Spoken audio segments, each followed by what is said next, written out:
नमस्कार, आप देख रहे हैं IBN7। स्वागत है आपका हमारे खास बुलेटिन सारा देश 100 खबरों में। मैं हूं पंकज भार्गव। नमस्कार और मैं हूं आपके साथ हिमानी नथानी। हम आपके लिए लेकर आए हैं एक ऐसा शो जिसमें होंगी देश भर की 100 बड़ी खबरें। तो आइए पंकज, शुरुआत करते हैं सारा देश 100 खबरों के सफर की।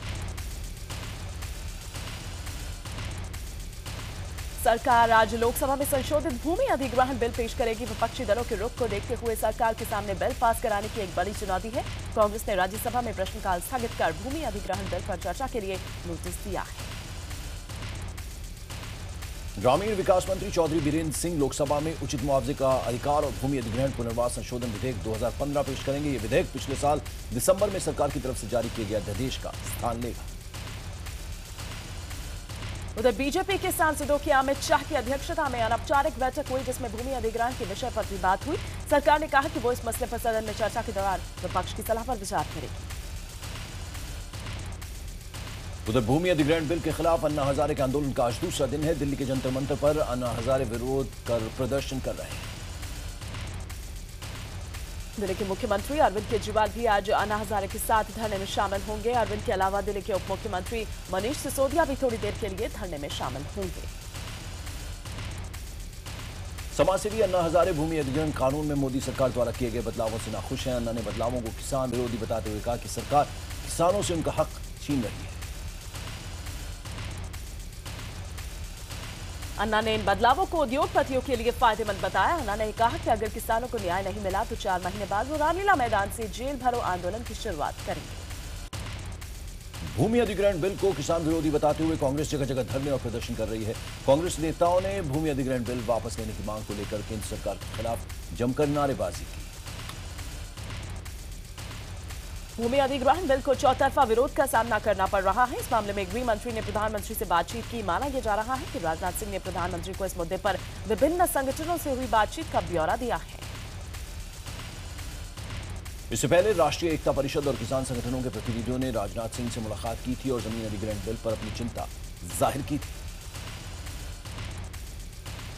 चौतरफा विरोध को देखते हुए गृह मंत्री राजनाथ सिंह ने इन संकेतों के बीच इस विधेयक पर अपने वरिष्ठ मंत्रियों से विचार विमर्श कर रहे हैं कि सरकार अध्यादेश में लाए गए कुछ प्रावधानों पर पुनर्विचार कर सकती है। इससे पहले सोमवार को राष्ट्रपति प्रणब मुखर्जी के अभिभाषण के साथ संसद के बजट सत्र की शुरुआत हुई। राष्ट्रपति ने मोदी सरकार के नारे सबका साथ सबका विकास के साथ अभिभाषण की शुरुआत की। वहीं राष्ट्रपति ने विवादास्पद भूमि अधिग्रहण कानून में हुए बदलावों का समर्थन करते हुए कहा कि कानून में हुए संशोधनों से विकास के काम के लिए भूमि अधिग्रहण आसान होगा, किसानों को उचित मुआवजा मिलेगा और पुनर्वास की भी व्यवस्था होगी।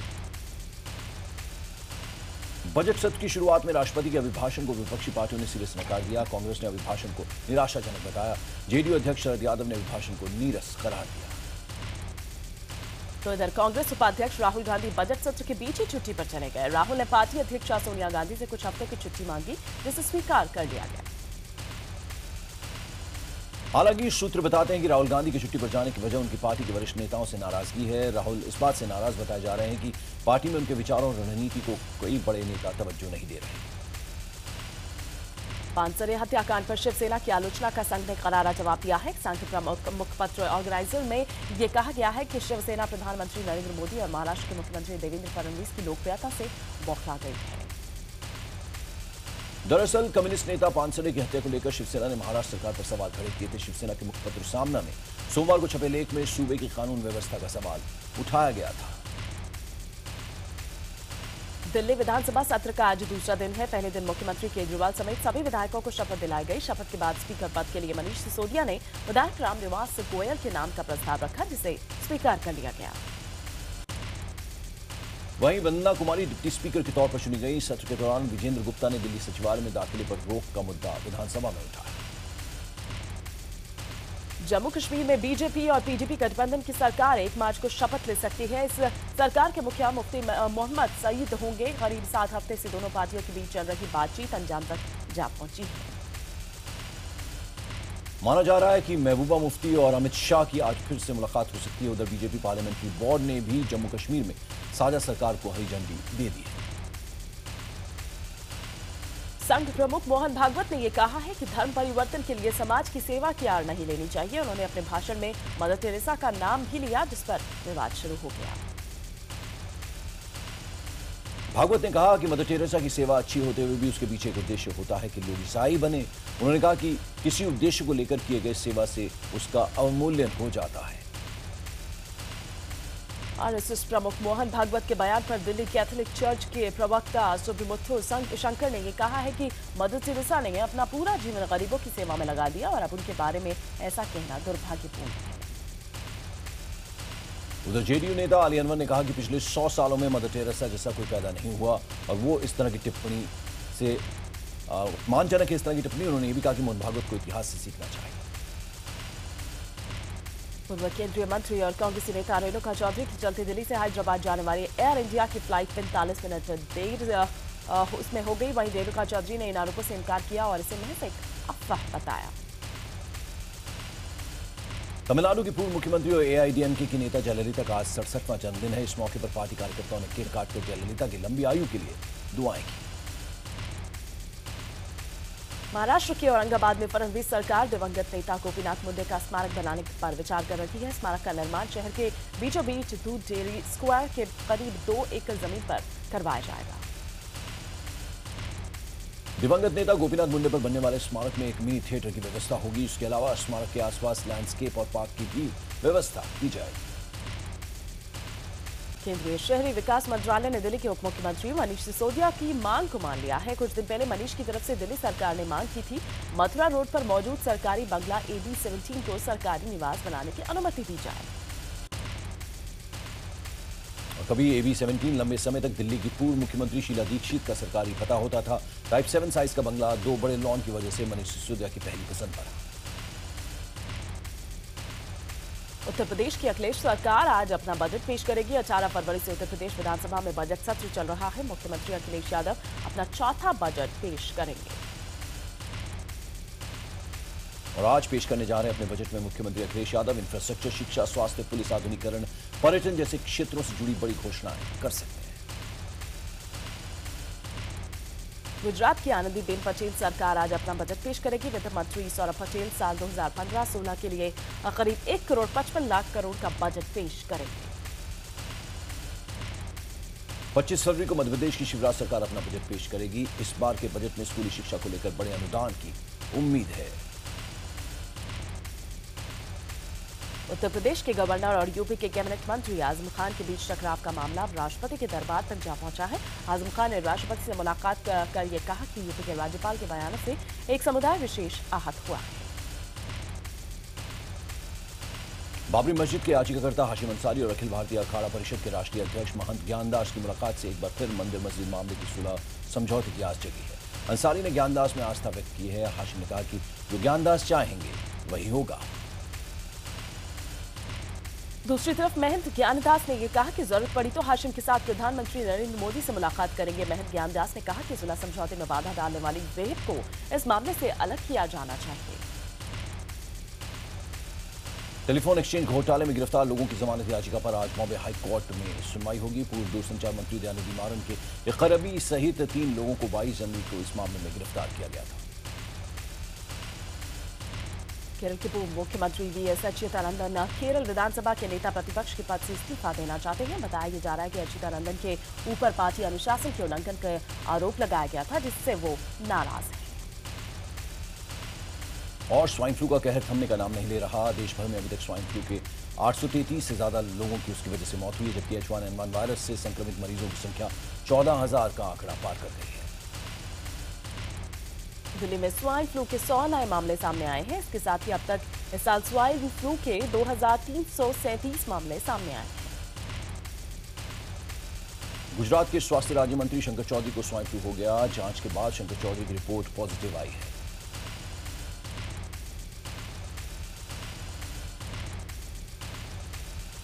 गुजरात में अब तक स्वाइन फ्लू से 219 लोगों की मौत हो चुकी है। स्वाइन फ्लू के आतंक को रोकने में नाकाम रही राज्य सरकार के खिलाफ विधानसभा में विपक्ष ने जमकर हंगामा किया। वहीं इस बीच सूरत में स्वाइन फ्लू से मरने वालों की संख्या 29 पर पहुंच गई है। स्वाइन फ्लू से बचने के लिए कुछ संस्थाएं निःशुल्क मास्क भी बांट रही हैं। स्वाइन फ्लू रोकने के लिए अहमदाबाद के कलेक्टर ने नया आदेश जारी किया है। अहमदाबाद में सामूहिक रूप से इकट्ठा होने से पहले कलेक्टर की इजाजत लेनी होगी। शादी और मृत्यु को छोड़कर किसी भी समारोह के आयोजन के लिए प्रशासन से इजाजत लेनी पड़ेगी। स्वाइन फ्लू के बढ़ते मामले को लेकर कांग्रेस ने गांधीनगर में प्रदर्शन किया। शंकर सिंह वाघेला की अगुवाई में मरीजों की उचित सुविधाएं और इलाज मुहैया कराने की मांग की गई। इस बीच हिमाचल प्रदेश में स्वाइन फ्लू से 2 और लोगों की मौत हो गई। H1N1 से मरने वालों का आंकड़ा प्रदेश में अब 5 हो गया है। मीरा नाम की एक महिला निर्मल कुल्लू की रहने वाली थी, जिसका इलाज शिमला के IGMC में चल रहा था, तो दूसरी महिला सुमित्रा देवी की मौत कांगड़ा के टांडा मेडिकल कॉलेज में हुई। महाराष्ट्र से इस बीच राहत की खबर आ रही है। मौत का फिलहाल कोई ताजा मामला सामने नहीं आया है। राज्य में स्वाइन फ्लू से मरने वालों का आंकड़ा अब तक 99 है। राज्य में अभी तक 1013 स्वाइन फ्लू के मामले सामने आए हैं, जिनमें से 579 मरीजों को अस्पताल से छुट्टी दे दी गई है, जबकि अभी भी 325 मरीजों का इलाज अस्पताल में चल रहा है। इस बीच फूड एंड ड्रग एडमिनिस्ट्रेशन के कमिश्नर हर्षदीप कामले का कहना है कि सभी सरकारी अस्पतालों में उचित या आम मात्रा में स्वाइन फ्लू की दवाइयां मौजूद हैं और वो भी निःशुल्क। लखनऊ में स्वाइन फ्लू से 3 और लोगों के मारे जाने की खबर है। पिछले 48 घंटे में एक महिला की मौत PGI में, 2 लोगों की मौत KGMU में हुई। उधर जम्मू कश्मीर में अब तक स्वाइन फ्लू के 143 पॉजिटिव मामले सामने आए हैं। पुंछ में स्वाइन फ्लू के मरीजों के इलाज के लिए आइसोलेटेड वार्ड्स बनाए गए हैं। स्वाइन फ्लू के लगातार बढ़ते मामले चिंता का विषय है। स्वास्थ्य मंत्री JP नड्डा आज स्वाइन फ्लू को लेकर संसद के दोनों सदनों में बयान देंगे। उधर मंत्रालय जासूसी कांड में 5 आरोपियों की हिरासत पर आज सुनवाई होनी है। मंत्रालय जासूसी कांड में शामिल 5 आरोपियों को पटियाला हाउस कोर्ट में शनिवार को 3 दिनों के लिए पुलिस हिरासत में भेज दिया था। जासूसी कांड में सोमवार को एक और गिरफ्तारी हुई। पुलिस के मुताबिक गिरफ्तार लोकेश कोयला और पेट्रोलियम मंत्रालय से चोरी किए गए दस्तावेजों को कुछ कॉर्पोरेट घरानों को उपलब्ध कराता था। 26 तारीख को रेल बजट पेश होना है। रेल बजट से पहले IBN7 ने बड़ा खुलासा किया। नई दिल्ली रेलवे स्टेशन पर रेलवे किचन को टॉयलेट की तरह इस्तेमाल किया जा रहा है। स्टाफ की यह हरकत कैमरे में कैद हुई है। जब IBN7 की टीम ने इनसे इस बारे में पूछा तो ये इधर उधर के बहाने बनाने लगे। पुरानी दिल्ली रेलवे स्टेशन के प्लेटफॉर्म नंबर 20 पर रेलवे का आहार किचन और साथ ही में स्टेशन वेंडर्स की किचन, यहां भी किचन में गंदगी का अंबार लगा दिखा। जमीन पर कीचड़ जमा नजर आया, नालियां जाम दिखी। मध्य प्रदेश के व्यापम भर्ती घोटाले में एक और आरोपी डॉक्टर को पुलिस ने गिरफ्तार कर लिया है। PMT परीक्षा में धोखा करने वाले वेटनरी डॉक्टर राजकुमार धाकड़ को इंदौर पुलिस ने शिवपुरी से गिरफ्तार किया। व्यापम घोटाले को लेकर CM शिवराज सिंह चौहान पर आरोप लगाते हुए कांग्रेस ने विधानसभा में जोरदार हंगामा किया। विधानसभा शुरू होते ही कांग्रेस विधायक वेल में उतर आए और मुख्यमंत्री शिवराज के खिलाफ नारे लगाने लगे। कांग्रेस विधायक शिवराज के इस्तीफे की मांग कर रहे थे। साथ ही उन्होंने एक्सेल शीट से शिवराज का नाम हटाकर दूसरे नेताओं का नाम डाले जाने के आरोप पर भी सफाई मांगी। इस बीच भोपाल में 30 साल पहले हुए गैस कांड हादसे की जांच के लिए बने यूनियन कार्बाइड जहरीली गैस कांड आज जांच आयोग की अंतिम रिपोर्ट आ जा सकती है। आयोग का कार्यकाल आज समाप्त हो रहा है। आयोग अपनी रिपोर्ट कार्यकाल के अंतिम दिन शासन को सौंप सकता है। आपको बता दें कि 3 दिसंबर 1984 को जहरीली मिथाइल आइसोसाइनेट गैस लीक होने से 3000 लोग मारे गए थे और यह आंकड़ा आगे चलकर 15000 तक पहुंच गया था। उधर सोमवार को वडोदरा रेलवे स्टेशन को उड़ाने की धमकी भरा फोन आने के बाद हड़कंप मच गया। पुलिस ने रात भर तलाशी ली, साथ ही फोन करने वाले की पहचान करने में जुट गई। सरिस्का टाइगर रिजर्व में एक बाघिन ने प्रशासन के होश उड़ा रखे हैं। पिछले 5 दिनों से इस बाघिन का कोई निशान नहीं मिला। 2012 में जन्मी इस बाघिन के नजर नहीं आने से पाक प्रशासन खासा चिंतित है। चौतरफा आलोचना होने के बाद सेंसर बोर्ड बैकफुट पर आ गया है। फिल्मों में 28 शब्दों के इस्तेमाल पर बैन की लिस्ट पर फिलहाल बोर्ड ने रोक लगाई है। छत्तीसगढ़ सिनेमा जगत के 50 साल पूरे हो चुके हैं। 50 सालों के इस लंबे सफर में पहली बार पर्दे के पीछे काम करने वाले 400 कलाकारों को सम्मानित किया गया। ताजनगरी आगरा में 18 फरवरी से 27 फरवरी तक होने वाले कला, शिल्प और संस्कृति के उत्सव ताज महोत्सव में छठे दिन दिल्ली के मृग्या रॉक बैंड ने दर्शकों को झूमने पर मजबूर कर दिया। रॉक बैंड का दर्शकों ने भरपूर लुत्फ उठाया। खजुराहो नृत्य समारोह के चौथे दिन अलग अलग शैली के नृत्यों की पेशकश ने समा बांध दिया। चंदेल राजाओं की सांस्कृतिक विरासत खजुराहो में कला और संस्कृति को नया आयाम देने के लिए समारोह का आयोजन किया जाता है। पश्चिम बंगाल के दिनाजपुर में BSF ने बांग्लादेशी बॉर्डर फोर्स के साथ मिलकर मैत्रीपूर्ण वॉलीबॉल मैच का आयोजन किया। बीएसएफ ये मैच 2-1 से जीतने में कामयाब रही।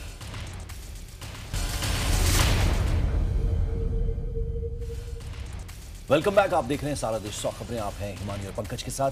खबरों के सिलसिले को आगे बढ़ाते हैं। उबर कैब रेप मामले में अभियोजन पक्ष के सभी 28 गवाहों का फिर से परीक्षण कराने के आरोपी ड्राइवर की याचिका पर आज दिल्ली हाई कोर्ट सुनवाई करेगी। इससे पहले कोर्ट ने ड्राइवर की याचिका ठुकरा दी थी और कहा था कि ये कार्रवाई में देरी कराने और मुकदमे को खींचने की कोशिश है। गुड़गांव के सोना चौक के पास एटीएम में रुपए डालने आई वैन से लूट का मामला सामने आया। 3 बाइक सवार बदमाशों ने एटीएम पर तैनात सुरक्षाकर्मी को गोली मारी और उसके बाद 7 लाख रुपयों से भरा बैग लेकर फरार हो गए। गार्ड को गले में गोली लगी है और उसकी हालत काफी गंभीर बनी हुई है। फिलहाल पुलिस ने मामला दर्ज कर जांच शुरू कर दी है।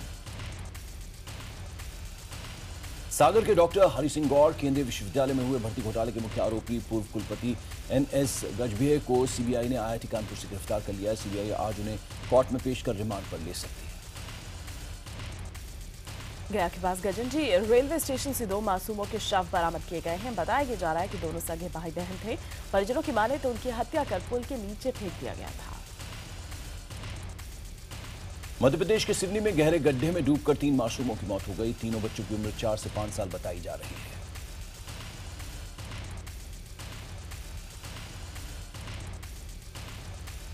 मध्य प्रदेश के राजगढ़ में 3 दिन से लापता देवराज नामक युवक की लाश बोरे में बंद मिली। पुलिस ने अब बीती रात गांव के पास जंगल से जली हुई हालत में देवराज का शव बरामद किया। मुरादाबाद के कचहरी परिसर में पेशी के दौरान जेल लाए गए डिलरी प्रमुख योगेंद्र सिंह उर्फ भूरा की गोली मारकर हत्या कर दी गई। पुलिस ने मौके से 2 लोगों को गिरफ्तार किया। उनसे पूछताछ जारी है। राजस्थान में कई सरपंचों और जिला प्रमुखों पर शपथ पत्र में गलत जानकारी देने का आरोप लगा है। जरूरी शैक्षणिक योग्यता के बिना ही फर्जी दस्तावेजों के भरोसे कई सरपंच और जिला परिषद के सदस्य बन गए। राज्य सरकार ने सरपंच का चुनाव लड़ने के लिए कम से कम 8वीं और जिला परिषद सदस्य का चुनाव लड़ने के लिए 10वीं की शैक्षणिक योग्यता निर्धारित की थी। अब इस मामले में राज्य सरकार ने जांच के आदेश दे दिए हैं। हैदराबाद में गल्फ ऑयल कॉर्पोरेशन के एक रिएक्टर में धमाका होने से 2 लोगों की मौत हो गई। धमाके के चलते 13 लोग गंभीर रूप से जख्मी हुए हैं।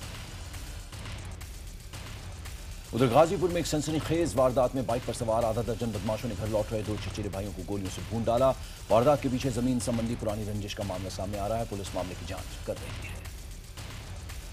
इधर बिहार के दरभंगा में 2 परिवारों के बीच मामूली विवाद में एक 5 साल के बच्चे को जिंदा जलाकर मार डाला गया। बच्चे दिलशान के पिता मोहम्मद इस्लाम का यह आरोप है कि मस्जिद के पास खेल रहे उनके मासूम बच्चे पर नौशाद की पत्नी रुबाना ने केरोसिन छिड़ककर आग लगा दी। उधर कानपुर में एक युवती के प्रेमी को पेट्रोल डालकर जलाने का सनसनीखेज मामला सामने आया है। पीड़ित रिंकू अस्पताल में जिंदगी और मौत के बीच झूल रहा है। राजगढ़ की 4 दुकानों में देर रात अचानक आग लग गई। इससे दुकानों में रखा लाखों का सामान जलकर खाक हो गया। इस आग को काबू में करने के लिए करीब घंटे भर का वक्त लग गया। आग लगने के बाद करीब 1 घंटे तक राजमार्ग का यातायात ठप रहा। इधर वडोदरा रेलवे स्टेशन को उड़ाने की धमकी भरे फोन आने के बाद हड़कंप मच गया। पुलिस रात भर तलाशी करती रही। पुलिस फोन करने वाले की पहचान में जुटी हुई है। जालौन में दारोगा पर कुल्हाड़ी पर हमले का सनसनीखेज सामने आया है। मामला दरअसल उसी थाने के मुंशी ने दारोगा पर हमले की कोशिश की। दारोगा किसी तरह अपनी जान बचाकर कमरे में बंद हुआ, जिसके बाद सिपाहियों ने मुंशी से कुल्हाड़ी छीनी। घटना के बाद से ही आरोपी मुंशी फरार है। एडिलेड और मेलबर्न में मैदान मारने के बाद अगले मिशन के लिए टीम इंडिया पर्थ पहुंच चुकी है। धोनी की अगुवाई में भारतीय टीम आज अभ्यास करेगी। भारत का अगला मुकाबला 28 तारीख को संयुक्त अरब अमीरात से है। शाहरुख खान इन दिनों अपनी आगामी फिल्म फैन की शूटिंग को लेकर व्यस्त हैं। शाहरुख ने ट्विटर पर यह लिखा है कि फिल्म फैन में उनके साथ प्यारे प्यारे और मेहनती बच्चों ने काम किया है। इसके आशा है कि बच्चों को ये फिल्म पसंद जरूर आएगी। सलमान खान ने अनुष्का शर्मा के बॉयफ्रेंड विराट कोहली को चिकना छोरा कहकर पुकारा। सलमान ने ये बातें दुबई में एक ज्वेलरी स्टोर के उद्घाटन के दौरान पत्रकारों से कही। फिल्म बदलापुर ने दूसरे दिन तक 16 करोड़ रुपए का कलेक्शन कर लिया। पहले दिन बदलापुर ने 7 करोड़ रुपए का कलेक्शन किया था। फिल्म में नवाजुद्दीन सिद्दीकी के काम की काफी सराहना हो रही है। अनुष्का शर्मा की फिल्म NH10 सेंसर बोर्ड के नए नियमों की पहली शिकार बन गई है। बता दें कि हाल ही में सेंसर बोर्ड ने आपत्तिजनक शब्दों की लिस्ट जारी की थी। NH10 6 मार्च को रिलीज होने वाली थी, लेकिन अब तारीख आगे बढ़ा दी गई है। बिपाशा बासु अभिनेता करण सिंह ग्रोवर के साथ नजदीकियों की बात से इनकार करती है, लेकिन तस्वीरें कुछ और बयां कर रही है। बिपाशा ने अपने इंस्टाग्राम अकाउंट पर ये तस्वीरें पोस्ट की। आपको बता दें कि करण अपना बर्थडे मनाने बिपाशा के साथ गोवा में है। और 7 साल बॉलीवुड से दूर रहने के बाद कोयना जल्दी ही वापसी करने जा रही हैं। कोयना आखिरी बार साल 2008 में आई फिल्म अनामिका में नजर आई थी। उसके बाद उन्हें अच्छे प्रस्ताव नहीं मिले। और इसी के साथ मेरी और पंकज के साथ सारा देश 100 खबरों के सफर में फिलहाल इतना ही।